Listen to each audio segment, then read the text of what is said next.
அன்பை பாடும். என் நாவும் நாமம் போற்றும். என் இதயம் உம்மில் மகிழும். எனக்கென்றும் நீர் போதும். இயேசு கிறிஸ்துவின் இனிய நாமத்தினாலே அன்பின் வாழ்த்துக்கள். கர்த்தர் உங்களை ஆசீர்வதிப்பாராக. மத்தேயு சுவிசேஷம் 4வது அதிகாரம் அதனுடைய 1வது வசனம். அப்பொழுது இயேசு பிசாசினால் சோதிக்கப்படுவதற்கு ஆவியானவராலே வனாந்திரத்திற்கு கொண்டு போகப்பட்டார். கர்த்தருடைய பரிசுத்த நாமத்திற்கு மகிமை உண்டாவதாக. மனுஷகுமாரனா இந்த பூமியில இறங்கி வந்த என் ஆண்டவராகிய இயேசு கிறிஸ்து நித்திய ஜீவனுக்கான வழியாய், சத்தியமாய், ஜீவனாய் இருக்கிறார், வாசலாய் இருக்கிறார். அவர் காண்பித்த அடிச்சுவடுகள் அதை பின்பற்றுகிறவர்கள் நிச்சயமாக நித்திய ஜீவனை சுதந்திரித்துக் கொள்வார்கள் என்பதில் எந்த சந்தேகமும் இல்லை. இங்கே ஒரு காரியம் தெளிவாய் சொல்லப்பட்டிருக்கிறது. இயேசு கிறிஸ்து வனாந்திரத்துக்கு கொண்டு போகப்பட்டார்.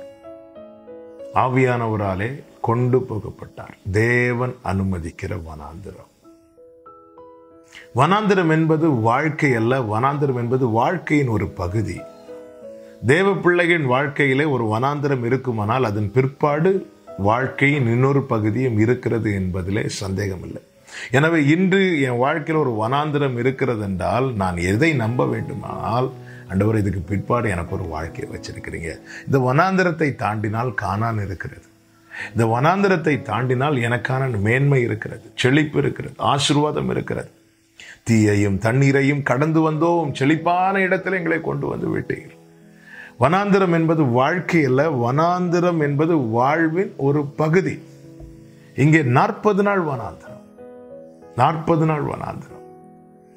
இந்த வனாந்திரத்தை எதற்காக தேவன் அனுமதிக்கிறார்? தேவ பிள்ளைகள் வாழ்க்கையில் தேவன் அனுமதிக்கிற வனாந்திரம் எதற்கென்றால் அவர்களை உருவாக்க, அவர்களை புதுப்பிக்க, அவர்களை திடப்படுத்த, அவர்களை மேன்மைப்படுத்த. இதை இஸ்ரவேலர்களால் அறிந்து கொள்ள முடியவில்லை. எனவே அநேகர் முறுமுறுத்தார்கள். இதை என் ஆண்டவராகிய இயேசு கிறிஸ்து நன்றாய் அறிந்திருந்ததுனால அவர் முறுமுறுக்கவில்லை. அவர் ஜெபத்திலும் உபவாசத்திலும் தரித்திருந்து சந்தேகத்தை கொண்டு வந்த, சோதனையை கொண்டு வந்த, தேவனுக்கு விரோதமான செயலை செய்யும்படிக்கு பிரச்சனைகளை கொண்டு வந்த பிசாசை அவர் கடிந்து அப்புறப்படுத்தி இந்த வனாந்திரத்தை மேற்கொண்டார். வனாந்திரத்திலே அவருக்கு இப்பொழுது பாருங்கள் 2வது வசனத்திலே சொல்லப்பட்டிருக்கிறது, பசி உண்டாயிற்று. அவருக்கு பசிக்குது.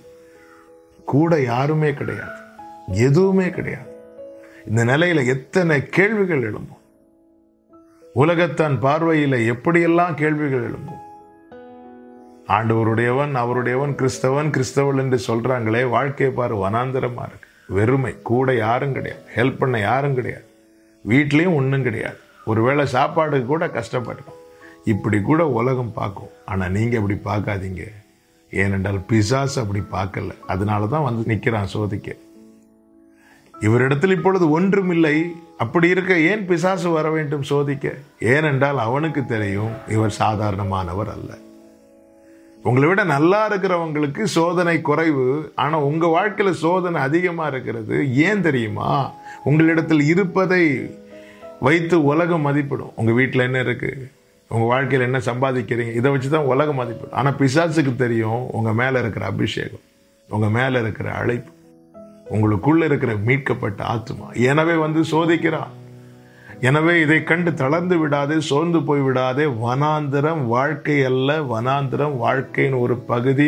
40 நாள் முடித்து எப்படி ஆண்டவராகிய இயேசு கிறிஸ்து வனாந்திரத்தை விட்டு கலிலேயாவுக்கு புறப்பட்டு வந்தாரோ அதே போல இந்த பகுதியை தேவன் தாண்ட வைப்பார்.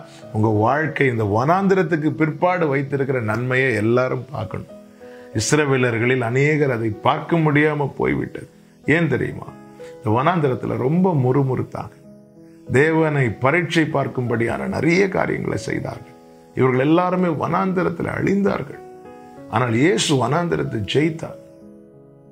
இதுதான் நமக்கு தேவன் வைத்திருக்கிற அடிச்சுவடு. இந்த வனாந்திர வாழ்க்கையின் பகுதி. ஆனாலும் அநேகர் வனாந்திரத்தில் முடிய காரணம் என்னவென்றால் தேவனுக்கு விரோதமாய் மாறிவிட்டார்கள். ஆனால் யோசுவாவும் காலேபும் அப்படி அல்ல. அந்த கானானை சுதந்தரித்தார்கள். அவர்கள் கால் அந்த கானானில் பட்டது. என்னை கேட்குற ஒவ்வொருவருக்கும் இயேசுவின் நாமத்தில் அன்பாய் சொல்லுகிற வார்த்தை இதுதான். வாழ்க்கையில் ஒரு வெறுமையாக இருக்கிறேன், என்கிட்ட ஒன்றுமே இல்லை, இதோட என் வாழ்க்கை முடிகிறது அப்படி என்று ஒரு நாள் நினைக்காதீங்க. வனாந்திர வாழ்க்கை அல்ல, வனாந்திர வாழ்வின் ஒரு பகுதியே. கர்த்தர் உங்களை கடக்க பண்ணுவார், நன்மையை சுதந்தரிக்க பண்ணுவார். ஜெபிக்கலாமா? எங்கள் நல்ல தகப்பனே, பரிசுத்த பிதாவே, எங்களை அறிந்து எங்களோடு பேசுகிறவரே, இந்த வனாந்திரத்தை கடக்க ஒவ்வொருவருக்கு கிருபை செய்யும். இயேசு கிறிஸ்துவின் நாமத்தில் பிதாவே, ஆமென்.